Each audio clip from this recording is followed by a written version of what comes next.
Bismillahirrahmanirrahim. Bismillahirrahmanirrahim. Bismillahi syafi, bismillahi kafi, bismillahi muafi. Bismillahillazi la yadurru ma'asmihi syai'un fil ardi wala fis sama' wa huwas sami'un alim. Bismillahirrahmanirrahim. Alhamdulillahi rabbil alamin, arrahmanir rahim, malik yaumiddin, iyyaka na'budu wa iyyaka nasta'in, ihdinas siratal mustaqim, siratal ladzina an'amta 'alaihim ghairil maghdubi 'alaihim waladdallin, amin. Bismillahirrahmanirrahim.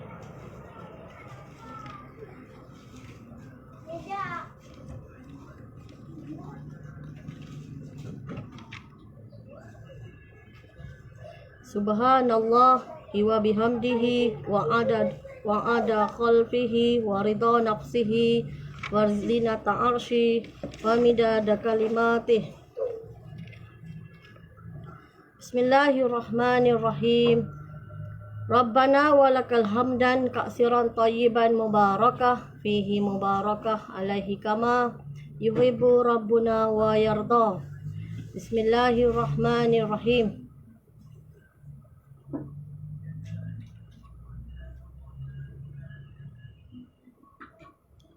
Subhanallah, subhanallah, subhanallah, subhanallah. Alhamdulillah, alhamdulillah, alhamdulillah, alhamdulillah. Allahu akbar, Allahu akbar, Allahu akbar.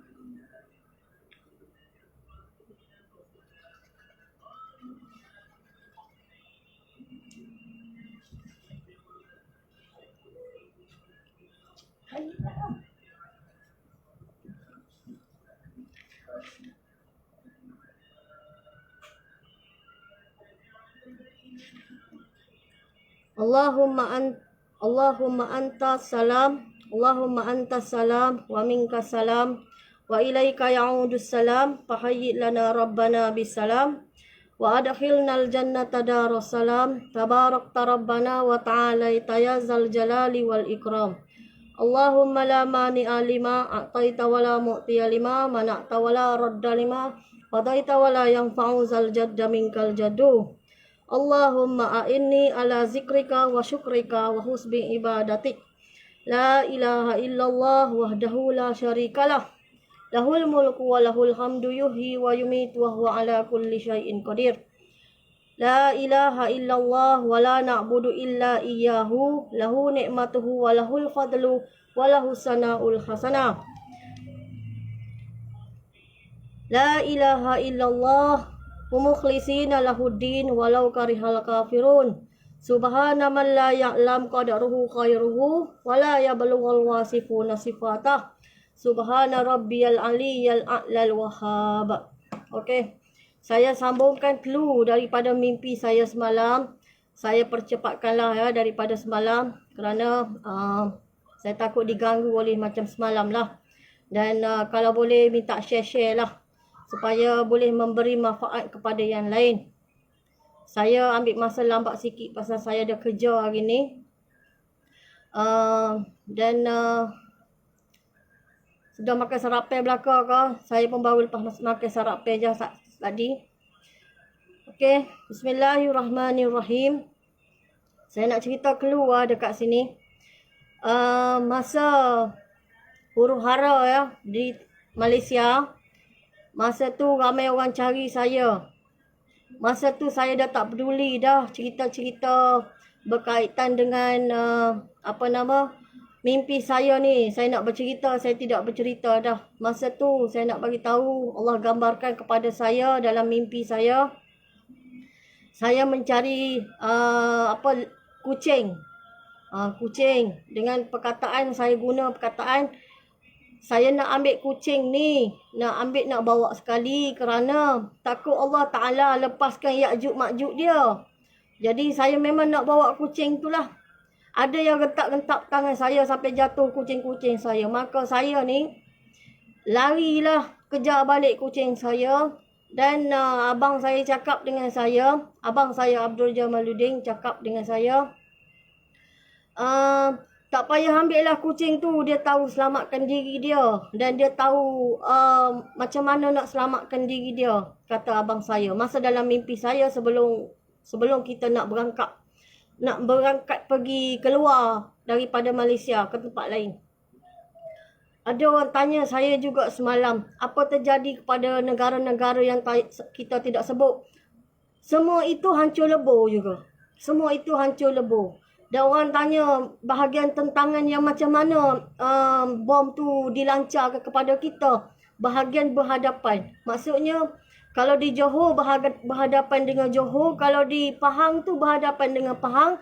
Di Terengganu berhadapan dengan Terengganu. Di Kelantan tu berhadapan dengan Kelantan. Jadi bom tu dilancar ke arah ke depan mereka. Dari aras laut. Dari aras laut. Macam tu. Jadi ada yang confused lah, tanya saya juga semalam. Dia kata, okey, saya cerita tentang pasal makan ajar-ajar makan nasi dengan kicap ke dengan telur. Bukan apa, kita sudah amat pasti kita kena bersedia dah.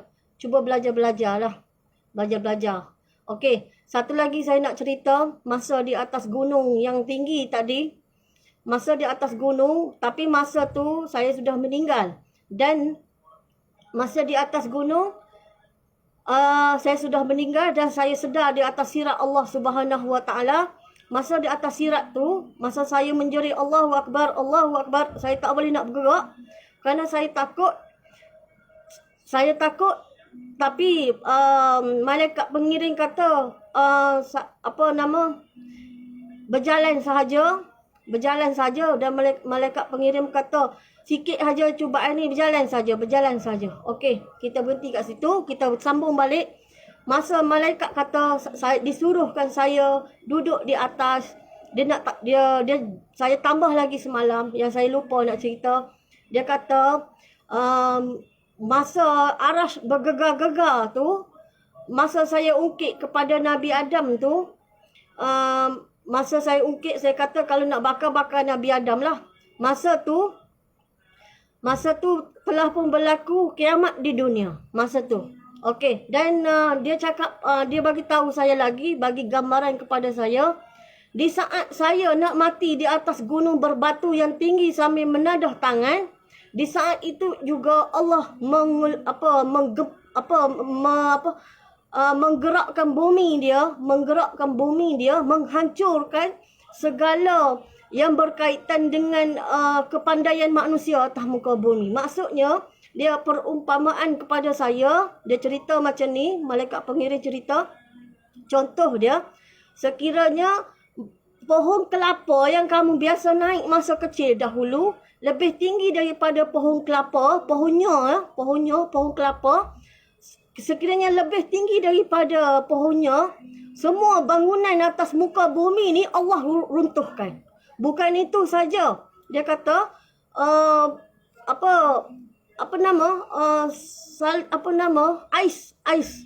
ais pun Allah gumpal menjadi hancur. Bermakna di saat saya meninggal tu, Allah adakan gempa bumi yang amat besar atas muka bumi ni. Allah adakan gempa bumi yang besar. Di saat saya meninggal di atas gunung yang tinggi, di saat itu Allah gegarkan gempa bumi yang maha dahsyat yang belum pernah ada atas muka bumi itu. Jadi meruntuhkan semua bangunan-bangunan tinggi di dunia. Seluruh dunia runtuh bangunan tinggi. Ibarat dia kata, malaikat pengiring saya, dia kata, kamu pernah naik pokok kelapa masa kecil-kecil dulu, asal lebih tinggi sikit je bangunan dia, semua runtuh. Dia bagi contoh, saya tanya KLCC runtuh. KLCC pun runtuh, Dubai pun runtuh, dia kata. Saya tanya Dubai pun runtuh. Semua atas muka bumi lebih tinggi daripada pohon kelapa yang saya pernah panjat dulu, semua runtuh. Tak ada yang tak runtuh, semua runtuh. Jadi Allah mengeluarkan, dia kata Allah juga mengeluarkan tempat yang membuat manusia menciptakan perbuatan khianat, iaitu di dalam perut bumi sekarang, manusia jahat yang ada atas muka bumi, dia mengeluarkan tempat proses virus untuk mematikan manusia. Di saat gempa bumi itu, Allah angkat tempat proses dia ke atas. Jadi bertebaranlah virus tu atas muka bumi dan terkena kepada badan-badan dia yang berdekatan dengan orang dekat situ. Itu cerita dia. Okey. Masa saat tu juga malaikat pengiring saya di atas masa dia bagi tahu apa yang saya nak cerita, apa yang saya perlu tahu, dia cerita lagi. Dia kata, tak lama yang kamu mati tadi, apabila gempa bumi besar, berperang tadi sudah senjata manual. Tapi umat Nabi Muhammad iaitu dipimpin oleh Imam Mahdi ni terkepung pada satu kawasan masjid. Kata malaikat pengiring saya, terkepung dalam kawasan satu masjid yang amat besar juga, terkumpul lebih kurang dalam 70,000 katanya. Lebih kurang macam tu yang tersisa lagi. Lepas tu Allah Ta'ala suruh Nabi Isa turun kerana Dajjal sudah ada. Dajjal bermata satu, manusia bermata satu turun. Dikejar. Jadi Nabi Isa tadi diturunkan oleh Allah untuk menghapuskan Dajjal. Masa tu apabila Dajjal tu mati, jadi umat Nabi Muhammad daripada kumpulan Imam Mahdi tadi membunuhlah sebanyak mana dengan apa saja musuh tadi. Okey, tak lama Allah cerita kepada Nabi Isa, nanti Allah akan lepaskan Ya'juj Ma'juj yang penuh dengan penyakit yang sudah ada di badan dia. Maksudnya, masa gempa bumi tadi, ciptaan yang dia nak hancurkan manusia-manusia yang ada sekarang atas muka bumi, itu sudah terkena pada badan dia. Jadi Allah Ta'ala kata yang tersisa ni adalah Ya'juj Ma'juj. Ibarat dia ni banyak. Tapi badan dia sudah ada penyakit. Apabila sudah ada penyakit, Allah perintahkan kepada Nabi Isa dan juga kumpulan Imam Mahdi tadi menyorok di atas gunung. Jangan berdepan dengan mereka kerana badan mereka penuh dengan penyakit dah. Tak lama Allah Subhanahu Wa Taala mematikan mereka dengan sebab virus yang mereka ciptakan sendiri pada diri mereka tadi, dijangkiti pada badan mereka.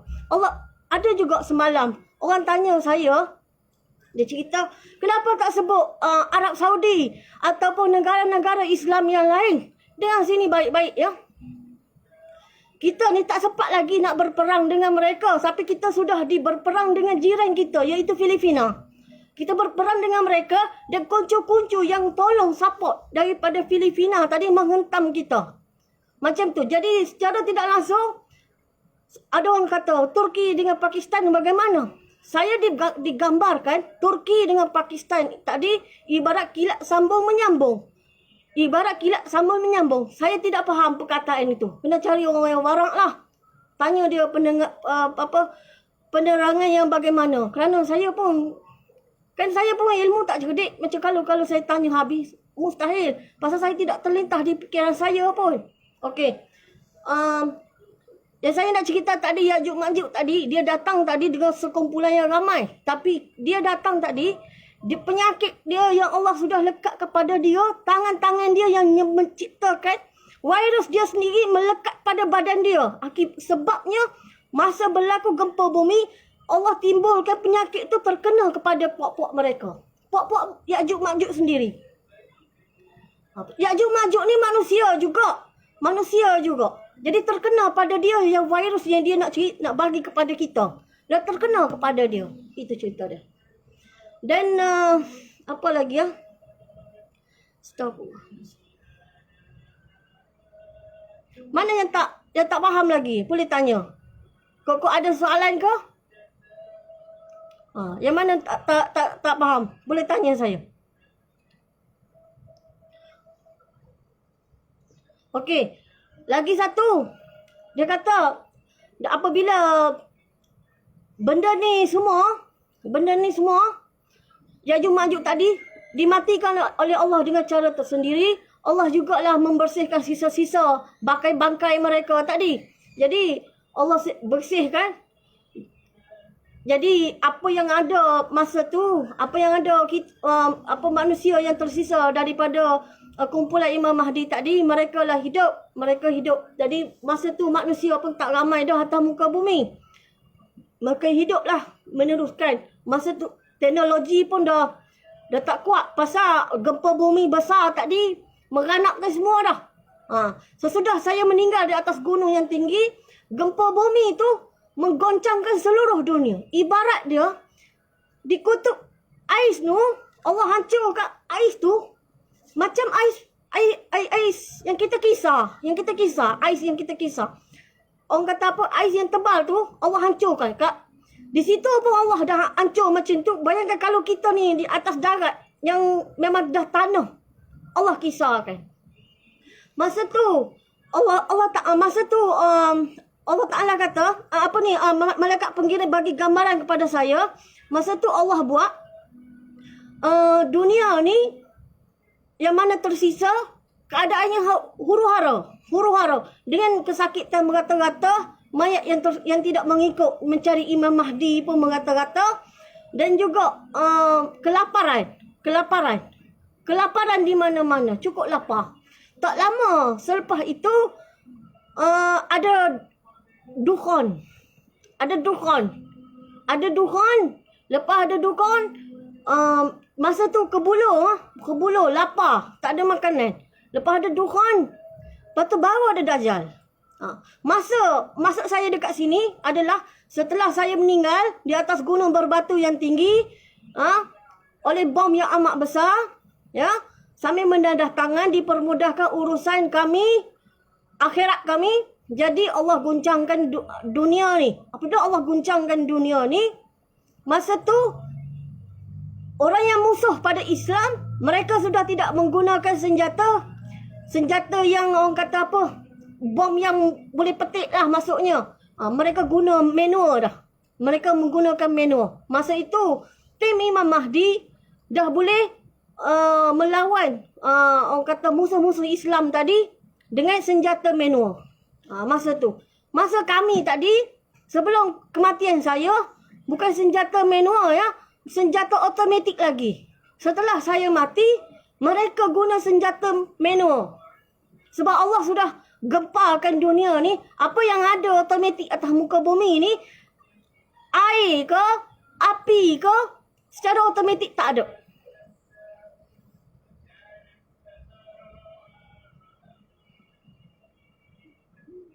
Okey, masa kiamat tadi, masa saya duduk cerita gegar-gegar, itu masa saya mati atas gunung berbatu. Ini kena tengok balik live saya ya. Itu apabila saya mati saja, Allah gegarkan. Bumi ni Allah gegarkan. Faham tak? Bumi ni Allah gegarkan. Masa tu dah tak ada senjata automatik. Semuanya pakai manual. Masa tu yang tersisa adalah kumpulan Imam Mahdi. Jadi kumpulan Imam Mahdi, dia melawan dengan senjata manual. Masa sebelum saya mati di atas gunung berbatu yang tinggi, masa tu ada lagi senjata manual. Bermakna kalau orang baling bom pun automatik lagi. Masih guna automatik. Tapi setelah saya mati di atas gunung yang tinggi, berbatu yang tinggi, Allah Ta'ala dah goncangkan dunia, dah menghancurkan dah. Yang mana tersisa itu adalah daripada kumpulan Imam Mahdi. Yang tidak mengikuti Imam Mahdi, dia matilah. Mati kerana apa? Allah dah goncang dah. Semua runtuh. Seluruh dunia runtuh. Yang abang kata apa? Yang dunia ni ibarat dekat ais tu. Ais, tempat ada aisnya. Malaikat pengira gambarkan. Ais tu ibarat dikisar. Hancur. Macam kita bertanah. Ni tak payah kisah. Memang dah hancur dah. Bayangkan, ais tu Allah Ta'ala boleh kisah. Allah Ta'ala kisah akan hancur. Kita ni yang ada tanah, sekejap sangatlah hancurnya. Maksudnya macam tu. Sekiranya kamu masih hidup masa tu, kan, kamu Masa tu kamu tak ikut saya mencari Imam Mahdi, tapi mengingati kata-kata saya, kamu nak cari Imam Mahdi. Di atas gunung berbatu yang tinggi, saya mati dekat situ. Kalau kamu tahulah mencari sebelah tangan kanan saya. Sebelah tangan kanan saya. Ke arah kanan saya 200 ke depan. 200 kilometer ke depan. Ini gambaran yang malaikat pengiring bagi tahu saya masa saya duduk di Arash. Dia tanya saya, masa dia nak mengundurkan diri, dia kata, kamu nak tanya apa lagi? Semalam saya tak boleh nak fokus. Pasal telefon saya ni sekejap-sekejap hang up. Sekejap-sekejap hang up. Itu sebab saya jadi lupa nak bagi tahu penerangan yang lebih jelas. Okey. Faham tak sekarang? Faham tak? Jadi apabila dah kiamat tu memang manusia dah tak ada dah. Masa kiamat tu, masa kiamat tu saya nak cerita, masa saya mengungkit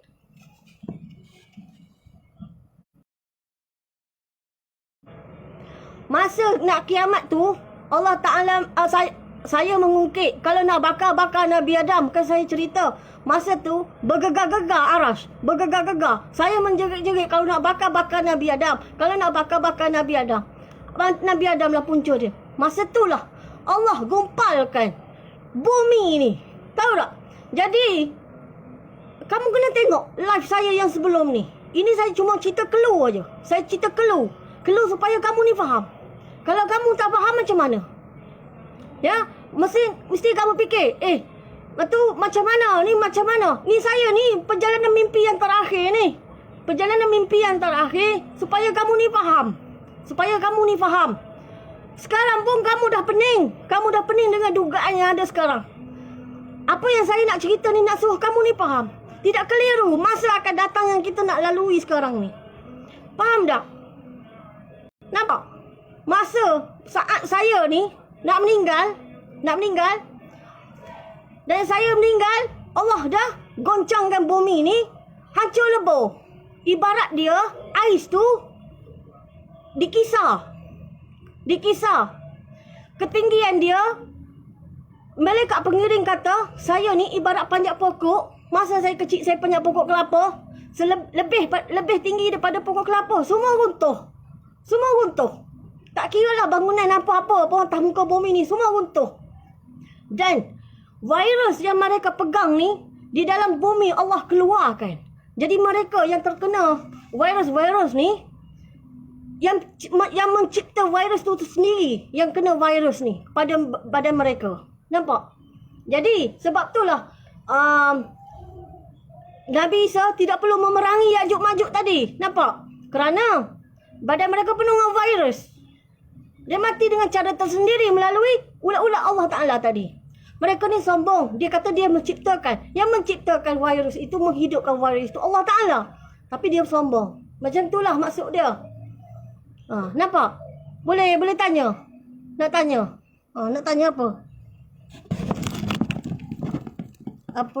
Apa jadi dengan kita pengikut Imam Syafi'i? Pengikut kita Imam Syafi'i. Macam ni. Kita ni memanglah kita mazhab Imam Syafi'i. Kita ni mazhab Imam Syafi'i. Tapi kita ni dah di peringkat akhir nak menuju kepada mencari Imam Mahdi. Imam Mahdi ni dah yang membetulkan kepada kekeliruan kita hari ini. Kita ni sekarang di alam keliru. Kita sembahyang pun lain macam. Apa yang undang-undang ada atas muka bumi ni dah lain dah. Kena sedar kat situ. Sekarang ni nak tak nak, kita kena ikut yang mana saya sebut semalam. Yang pertama di hadapan saya hingga nombor 8. Mereka lah yang membuat keputusan. Kalau rasa segan lah nak pergi jumpa 1, 2, 3, 4, 5, 6, 7, pergi jumpa nombor 8. Siapa nombor 8? Iaitu abang saya, Abdul Jamaluddin. Duduk di Durian Mentanga. Jumpa dia, tanya dia. Macam mana kita ni macam mana? Tanya dia.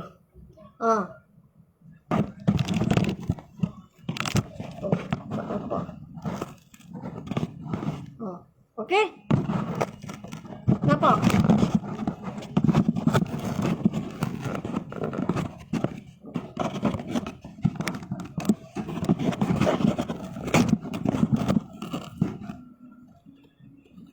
Ya'juj Ma'juj ni manusia. Ya'juj Ma'juj ni manusia. Manusia juga. Dia macam kita. Tapi saya tak boleh nak bagi gambaran macam mana. Gambaran dia manusia lah. Dia manusia. Tapi dia rakus. Sombong lah. Dia ibaratnya, dia ni semua, dia rasa dia semuanya hebat. Dia rasa semuanya dia betul. Dia ni apabila saya mati, Allah goncangkan tempat yang dia simpan virus tu untuk menghapuskan kita nanti, sebenarnya terkena pada badan dia sendiri. Sebenarnya terkena kepada badan dia sendiri. Apabila terkena pada badan dia, kalau kita berdekat dengan dia, kita kenalah virus tu. Siapa yang Ya'juj Ma'juj tu? Nanti Allah bukakan. Tu saya pun tak tahu. Saya pun dah meninggal masa tu. Saya boleh cerita banyak ni saja. Sebab saya gambarannya banyak ni saja. Saya tak boleh menambah-nambah. Nanti tak kena dengan mimpi saya. Dia manusia juga. Macam tu. Sekarang Ya'juj Ma'juj ni. Ya'juj Ma'juj. Dia buat virus untuk kita. Untuk kita yang biar kena virus tu. Tapi virus tu Allah Ta'ala yang punya. Tapi apabila Allah Ta'ala goncangkan bumi ni, Allah Ta'ala keluarkan dari perut bumi yang dia sorok tu, keluar ke atas, dan dia kena sendiri virus tu pada dia. Jadi tak perlulah kita ambil senjata nak pukul dia. Badan dia penuh dengan virus. Tak lama dia mati bergelimpangnya sendiri. Macam tu. Okey. Tanya lagi. Tanya lagi.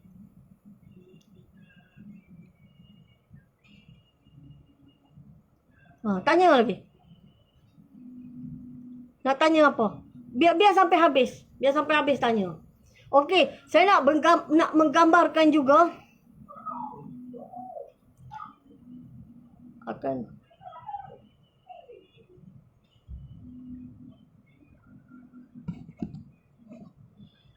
saya ni bukan baca kitab ya. Saya bukan baca kitab. Saya ahli mimpi yang terakhir dah. Saya bukan baca kitab. Saya memang tak pandai baca kitab. Saya bukan ustazah. Ya, saya bukan ustazah. Saya macam orang-orang lain juga. Masih lagi pegang buku. Buku yang biasa. Saya masih lagi pegang buku. Saya baca Quran pun. Saya baca perterjemahan juga. Bukan berkaitan dengan virus. Bukan. Dia lebih berbahaya daripada corona. Dia ada virus lagi besar daripada ni. Dia sedang simpan dekat bawah perut bumi. Apabila saya mati, Allah keluarkan terjangkit kepada dia. Tempat yang dia simpan virus itu pecah. Dan virus Allah Ta'ala yang hidupkan ni terkena badan dia sendiri. Dia ni ibarat Ya'juj Ma'juj ni berjalan penuh dengan virus dan akan mati bila-bila masa saja. Macam tu. Dan dia rasa dia tak sedar. Tapi nak ceritanya, virus ni dia buat manusia tu rasa lapar. Virus akhir dia rasa lapar. Macam mana perasaan lapar saya tak boleh hurai. Kena cari orang-orang. Saya ni mimpi saja. Okey. Tanya lagi. Nanti tak faham susah. Tanya lagi. Berkaitan dengan mimpi saya boleh jawab. Berkaitan dengan kitab saya tak boleh nak jawab. Saya tak pandai. Pasal saya bukan ustazah. Saya ahli mimpi.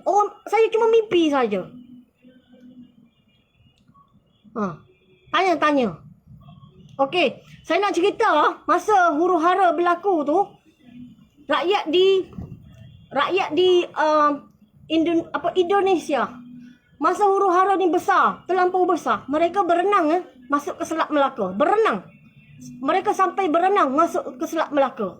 Bayangkan huru-haranya masa tu. Jauh kan?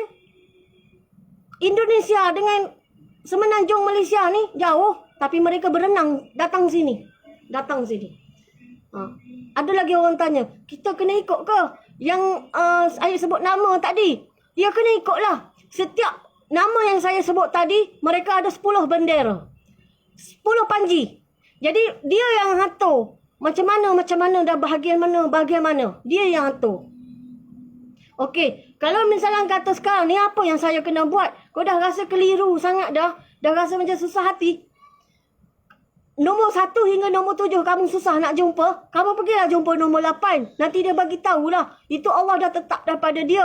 Nanti dia tahulah nak bagi tahu apa dekat kamu. Adalah tu dia bagi tahu kat kamu. Macam saya ni, saya tak ada ilmu macam apa yang Allah nak cerita. Saya memang bukannya pemimpin daripada saya cuma diberi mimpi. Bukannya memimpin orang. Masa tu saya sibuk menjaga budak-budak saja. Ataupun menjaga kucing-kucing. Itu saja. Bagi makan, lap, basuh-basuh. Bagi makan ke budak, cuci-cuci. Itu saja. Lain saya tak buat.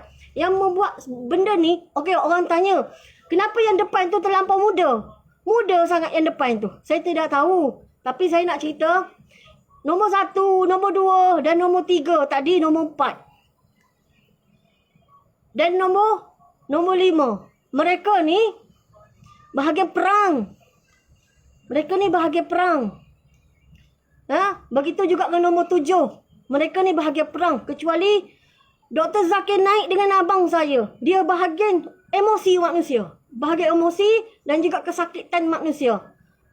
Yang saya diberi gambaran, abang saya tu kadang tengok peta bagi tahu dan juga jahit manusia. Jahit manusia. Manusia luka ke apa ke, dijahit manusia. Begitu juga Dr. Zakir. Dia bagi ceramah, emosi manusia ni tak tenang. Masa huru hara tu, tak tenang. Jadi, dia bagi ceramah untuk tenangkan hati manusia tadi. Yang lain-lain tadi, mereka tu ibarat panglima perang. Panglima perang. Berperang aja kerjanya. Macam tu, berperang. Saya tidak berperang mula-mula. Saya memang tidak berperang. Saya tidak berperang. Okey, tanya lagi. Tanya lagi clue. Kok saya lupa nak bagi tahu. Saya ni manusia juga. Masuknya dekat sini, saat berlaku pertempuran dalam Malaysia dan kita berangkat keluar, tempat dibom besar, kematian anak saya dan saya mati. Di situ Allah sudah gegarkan dunia ni. Mengeluarkan virus. Virus yang berat lah, tapi terkena kepada orang yang membuat sendiri. Kelompok yang membuat sendiri. Selepas itu, manusia ni yang ada tersisa ni, huru-hara lah. Sakit yang mana hidup. Lapar. Kebuluh. Lapar. Panas. Orang kata apa? Panas. Kebuluh lapar. Masa kering. Masa tu, ada dukhan. Lepas ada dukhan, turun Dajjal. Masa turun Dajjal itulah. Lepas tu, Dajjal mati, Allah panggil lagi hamba dia Ya'juj Ma'juj tu. Nampak tak sekarang? Lepas tu barulah masa aman. Masa aman 40 tahun hijrah. 40 tahun hijrah.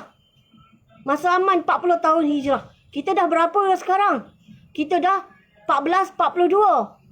Tambah lagi 13 tahun. Masa aman 40 tahun. Cuba kira berapa masa je sebenarnya kita ada ni. Nampak tak? Macam tu.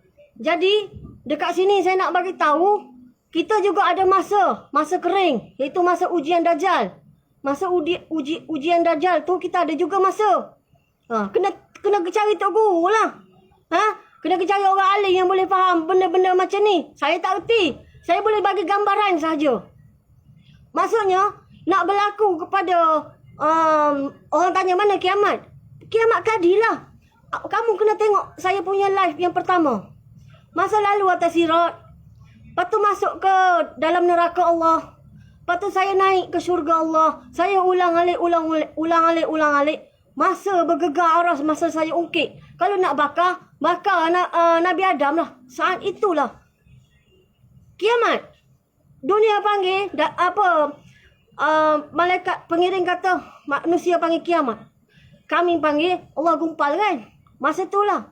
Maksudnya panjang lagi. Tapi panjang tu nak cerita, hanya yang terpilih saja hidup masa tu. Yang terpilih saja hidup masa tu. Nampak tak? Okey. Yang mana tak faham lagi? Cuba tanya. Saya ni hari ni last ni nak buat ni live ni. Nanti kalau kamu tak tanya benda yang kamu tak faham, sekurang-kurangnya dengan pertanyaan kamu boleh bagi tahu orang lain. Pasal apa? Saya tak boleh nak cerita benda ni banyak-banyak. Semalam pun ada orang kata dekat saya tak sihat ke? Saya tak sihat ke? Pasal saya cerita pasal belajar suruh makan nasi dengan kicap lah, makan dengan telur lah. Saya suruh belajar. Bukan saya nak ajar kamu. Saya nak ajar diri saya juga. Saya pun macam kamu juga banyak berdosa. Jadi saya nak cuba bagi tahulah. Nak ikut-ikut, tak nak ikut sudah. Pasal sekejap lagi kita akan melalui perjalanan yang panjang. Masa tu kita tak tahu kita makan apa. Saya pun tak ditunjuk saya makan. Ditunjuk air je. Makan tak. Ditunjuk air. Lap tangan pakai air. Lap muka pakai air. Nak ambil air semayang pakai air. Pergi ambil air. Tambah air. Lepas tu pergi ambil air tambah air. Lepas tu dah berlaku bom. Saya tak ditunjuk benda makan. Saya ditunjuk benda air je. Lepas tu saya ditunjuk saya mati. Nampak? Nampak? Siapa lagi nak tanya? Siapa lagi nak tanya? Tanya cepat-cepat. Saya ni last dah. Saya pun bukan berani nak cakap. Saya ni mati di atas gunung yang tinggi, berbatu yang tinggi. Bukan berani nak cakap benda macam ni ya. Demi Allah, saya bukan orang yang berani. Sebab tu saya ni nak bagi tahu hal sebenar.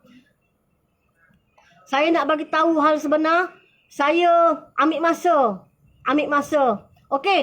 Saya nak bagi tahu clue, takut saya lupa. Masa kita berjalan tu keluar dari tanah Malaysia, kita nak mencari Imam Mahdi. Sebenarnya dalam tu dah ada Imam Mahdi ya, tapi saya tidak kenal Imam Mahdi. Saya diberi gambaran Imam Mahdi. Imam Mahdi ni lebih muda dari tahun 1982. Ciri-ciri Imam Mahdi, di mana dia lahir, di mana dia besar, dia bagaimana, kena cari orang yang faham ilmu ni lah. Maksudnya, kamu pergi berjumpa dengan orang alim. Orang yang benar-benar alim lah. Janganlah tanya aku. Aku pun tak faham juga. Jadi, mu tanya orang yang alim. Ustaz-ustaz lah, mu tanya ustaz. Ciri-ciri Imam Mahdi yang macam mana. Dia ni, Imam Mahdi ni dia tak mengaku diri dia Imam Mahdi. Masa tu, hara teruk. Imam Mahdi ni, dia memang berjalan sekali dengan kita. Berserta dengan 70 orang wali sahaja. Atas muka bumi ni, sekarang ni tersisa hanya 70 orang wali sahaja.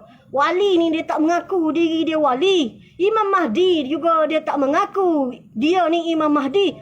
Hingga saat yang ditentukan, barulah dia ni dicuci oleh Allah supaya dia menjadi pemimpin. Masa tu, nampak tak? Saya bagi gambaran lah. Imam Mahdi ni akan ada setelah saya meninggal. Tapi dia berjalan sama-sama mencari Imam Mahdi. Dalam sama-sama mencari Imam Mahdi tadi, ada juga Imam Mahdi dan ada 70 orang wali. 70 orang wali. Imam Mahdi ni, dia ada satu kumpulan dia. Iaitu, saya tak boleh nak cerita benda pelik ya. Dia ada satu kumpulan dia. Tidak lebih dan tidak kurang dalam 300 orang. Mungkin 315. Mungkin 299. Anggaran lebih banyak tu lah. Dia ada geng dia. Maksudnya, dah kita berlaku macam ni kan. Dia ada geng dia. Dia pun berjalan sama-sama mencari Imam Mahdi. Dia pun tak tahu dia Imam Mahdi. Jadi kalau pada orang yang mengaku diri tu Imam Mahdi, mu jangan percaya. Sebab apa? Saya ni ahli mimpi terakhir dah. Saya sendiri tak boleh nak menggambarkan. Sebab apa? Ini sahaja yang ditentukan kepada malaikat pengiring kepada saya. Yang dia cerita kepada saya dalam mimpi saya. Okey. Lagi satu, dia kata Imam Mahdi ni tak kaya. Dia lebih susah daripada mu. Dia juga tidak berpelajaran tinggi. Dengar ya. Kalau mu tengok orang tu, cendekiawan mengaku Imam Mahdi, bercakap pun pompang. Dia bukan. Kalau dia mengaku, mu ketuk kepala dia. Mungkin ketuk kepala dia. Imam Mahdi ni tak mengaku diri dia. Allah ubah dia dalam satu malam. Macam saya berlaku mimpi saya ni, Allah paku ke mimpi saya pun dalam satu malam. Macam itulah juga dengan Imam Mahdi. Dia tak mengaku diri dia Imam Mahdi. Dia pun tak tahu. Tapi gambaran dia, masa kita keluar ramai-ramai, dalam tu sudah ada Imam Mahdi. Tapi Imam Mahdi pun tak sedar dia Imam Mahdi. Tapi oleh kerana berlakunya huru-hara yang kuat-kuat ni, maka dia, orang kata apa? Dia ada tim dia. Dia ada kumpulan dia. Dan dia tak tahu dia Imam Mahdi. Dia ni man, lelaki. biasa, tak ada pangkat dunia, tidak ada ahli politik, dia biasa saja. Ibarat dia ni kerja kapung. Tahu? Biasa saja. Kalau dia mengaku-mengaku tu, istighfar banyak-banyak. Istighfar banyak-banyak. Lepas tu pula, saya nak cerita apa lagi? Nak tanya apa lagi? Nak tanya apa lagi? Bagi tahu. Saya ni manusia biasa. Kadang ingat, kadang tak ingat. Saya ni satu kali je mimpi. Tak ada berlarut-larut banyak kali. Tak ada. Kalau tanya sebab apa kita kena bom, berkaitan dengan tipuan emas. Ya, saya tak faham perkataan tu. Kena pergi tanya orang yang faham lah. Tipuan emas. Ya, tak faham. Saya memang tak faham. Dan atas Masya pun pertanyaan dia, kekayaanmu atas ke mana? Masamu atas ke mana? Sudah keluar ke lidahmu mempermainkan ayat-ayat aku untuk orang yang mengaku alim. Jadi soalan-soalan tu, pertanyaan-pertanyaan tu aku sendiri pun tak boleh jawab.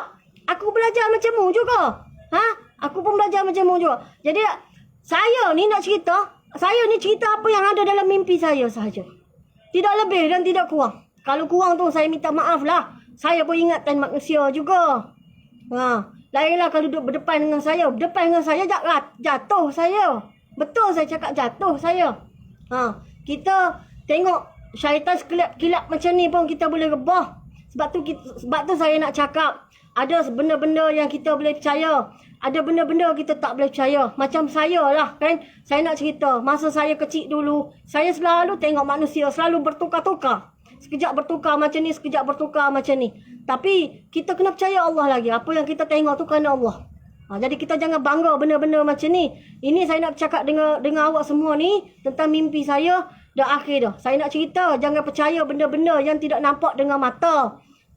Tapi mimpi saya ni sudah perjalanan yang akhir. Ambillah yang mana-mana boleh jadikan iktibar untuk masa akan datang. Dan perjalanan kamu atas muka bumi ni sebelum menghadap Allah Subhanahu Wa Taala. Saya pun macam tu. Kamu pun macam tu. Macam kalau orang tanya, so saya ni nak buat macam mana? Nak buat macam mana sekarang? Macam saya ni, saya tunggulah kena bom dulu. Macam saya ni. Sebelum saya dah kira okey selamat ni, masa okey selamat ni, nak datang jumpa saya tak ada masalah. Boleh berborak dengan saya. Tapi jangan melerik-lerik panjang-panjang lebar. Seolah-olah nak menjual ke, produk-produk ke, nak bercakap dengan saya. Ni lebih baik baca zikir ni. Lebih baik baca zikir ni. Tak payahlah. Tak payahlah datang jumpa saya nak ajar-ajar benda macam tu. Ni mimpi ni, mainan tidur. Baca ni. Tak payahlah nak ajar saya benda macam tu. Tak payah. Saya tahu mimpi syaitan macam mana. Mimpi anugerah macam mana. Saya tahu. Saya pun belajar juga walaupun tak tinggi. Tapi tak payahlah macam nak mengajar orang. Tak payah nak mengajar orang. Aku bukan nak hina orang yang ada pangkat-pangkat tinggi ni. Bukan nak hina. Tapi aku cakap ni supaya kamu faham dengan jelas. Takut nanti aku disoal. Kenapa aku ni diberi mimpi tapi tak bagi tahu orang. Sekurang-kurangnya aku bagi tahu. Nak percaya, tak nak percaya. Tanya iman yang ada dalam dada kamu sendiri. Kalau kamu Allah Ta'ala bukakan, bagi penerangan pada hati kamu, kamu nampaklah. Kamu dapatlah. Jika Allah tak buka, tak dapatlah nak macam mana. Saya ni pun macam kamu juga. Macam kamu juga. Dapat je benda macam ni, mimpi. Saya tidak terus memberitahu orang. Saya pening dulu lah, enggak peti ais dulu. Macam tu. Faham? Ambil perlahan-lahan masa, relax-relax. Tak payah tanya pelik-pelik lah. Saya tak ada amalan yang pelik-pelik. Saya amalan biasa-biasa sahaja. Zikir pun subhanallah, alhamdulillah, Allahu Akbar. Zikir macam biasa saja. Selebihnya saya selawat pada Allah, selawat kepada Rasulullah saja. Itu saja amalan saya. Saya tak belajar ilmu tinggi. Saya tak belajar ilmu. Kalau saya nak apa-apa, saya semayang hajat lah. Saya nak apa? Saya minta dengan Allah lah. Macam tu. Begitu juga kalau kita ada sakit, kita minta dengan Allah lah. Macam tu. Saya ni mami, ada anak 3. Jadi saya tak boleh cakap mengarut. Mimpi saya ni sudah lama saya pegang. Baru saya berani. Kenapa saya berani? Satu persatu sudah ada depan mata saya melalui mimpi saya. Dan saya tak sanggup dah nak simpan. Dan lagi satu, bukan saya yang mengetuai perjalanan nanti. Bukan saya mengetuai. Saya tidak mengetuai apa-apa pun. Saya hanya mimpi saja. Saya hanya mimpi. Tidak mengetuai apa-apa pun saya ni. Kalau mengetuai pun abang saya, Abdul Jamaluddin. Dia aja mengetuai. Tapi dia nak mengetuai pun dia tak mahu tu. Dia tak mahu. Allah menggambarkan dia tak apa-apa mahu. Macam mana kamu nak buat suruh dia mahu? Kamu tengah tekan dia lah. Pergi jumpa dengan dia, kamu tekan dia. Maka dia ambil lah dengan hati yang sabarlah. Sabar. Benda yang kamu nak berlaku nanti ni, kena bersabar. Bukan perkara cah-cah kat mulut aja. Kematian ni, kematian betul. Bukan kematian main-main. Kesakitan betul. Saya ni digambarkan, abang saya menjahit luka yang besar. Luka ni manusia. Jahit ni tidak bius.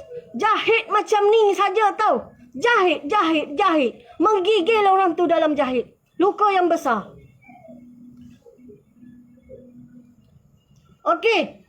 Nabi Isa ni, Ya'juj Ma'juj ni manusia juga.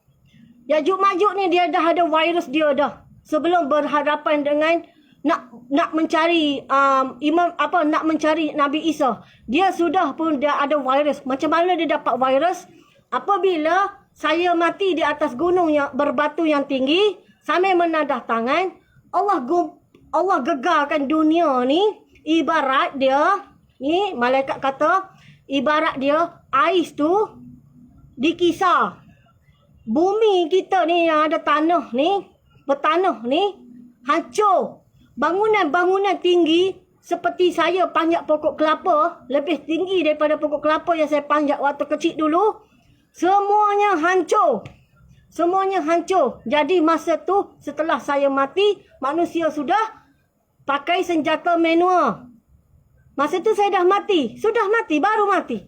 Masa tu Allah dah gegar dah. Nampak? Allah dah gegar. Jadi, yang tersisa adalah kumpulan Imam Mahdi. Dan ada juga mungkin yang lain. Sebab, malaikat kata, yang mana tak ikut kami tadi, jika nak cari Imam Mahdi, tempat saya meninggal, tangan kanan saya, 200 km ke Imam Mahdi. Bermakna di situlah kumpulan Imam Mahdi berada. Jadi, masa tu, keadaan dia huru-hara, kesakitan. Dah kena gempa kan? Dah hancur kan? Dah runtuh kan? Dah sakit mana-mana. Lapar lagi. Kering lagi. Carilah. Kalau tak cari, tak tahu nak cakap lah. Tak tahu nak cakap macam mana situasi tu. Masa tu dah kering. Makanan tak ada. Makanan tak ada. Lepas tu ada Dukhan. Lepas ada Dukhan, ada Dajjal.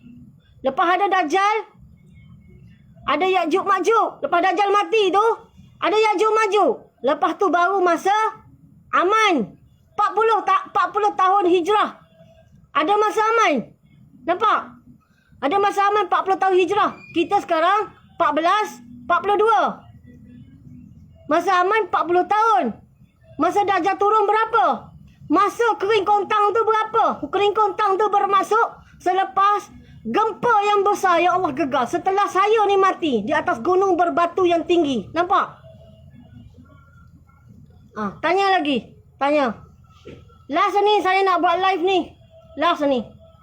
Kalau nak tanya lepas ni luar-luar, tak ada 100 orang saya tak nak bagi tahu saya pun mami.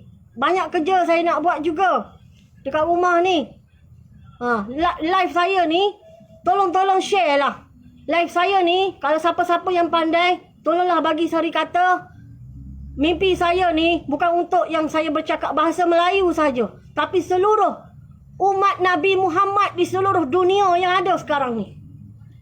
Tahu? Nampak tak?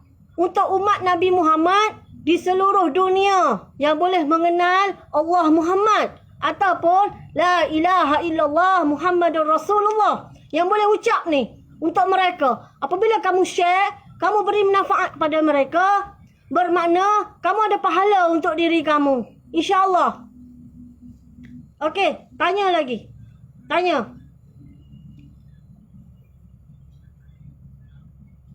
Tanya lagi. Tanya lagi.